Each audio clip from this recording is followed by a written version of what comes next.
Lesson 73. I will there be light. Today we are considering the will you share with God.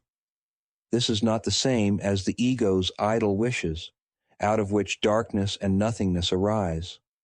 The will you share with God has all the power of creation in it. The ego's idle wishes are unshared and therefore have no power at all. Its wishes are not idle in the sense that they can make a world of illusions in which your belief can be very strong. But they are idle indeed in terms of creation. They make nothing that is real. Idle wishes and grievances are partners or co-makers in picturing the world you see. The wishes of the ego gave rise to it, and the ego's need for grievances, which are necessary to maintain it, peoples it with figures that seem to attack you and call for righteous judgment.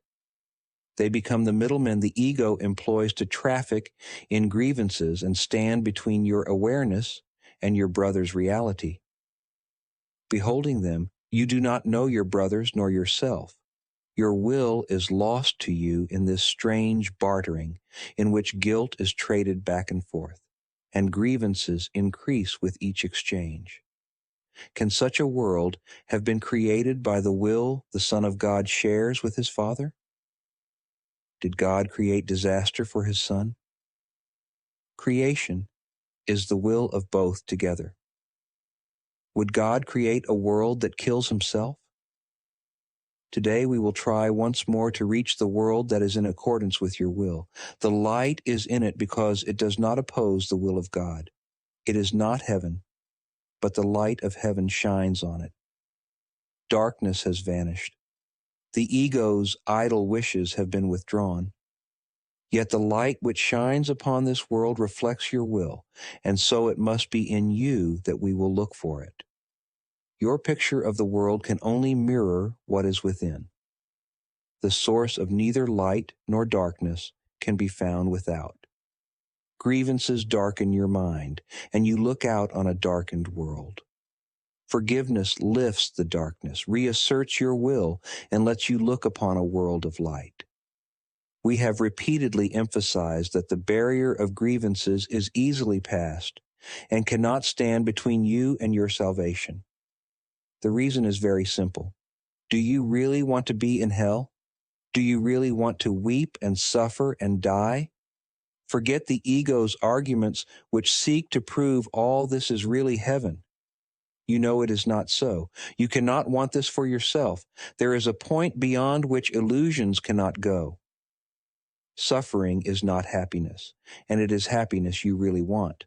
Such is your will in truth. And so salvation is your will as well. You want to succeed in what we are trying to do today. We undertake it with your blessing and your glad accord. We will succeed today if you remember that you will salvation for yourself. You will to accept God's plan because you share in it. You have no will that can really oppose it, and you do not want to do so. Salvation is for you. Above all else, you want the freedom to remember who you really are. Today, it is the ego which stands powerless before your will. Your will is free, and nothing can prevail against it.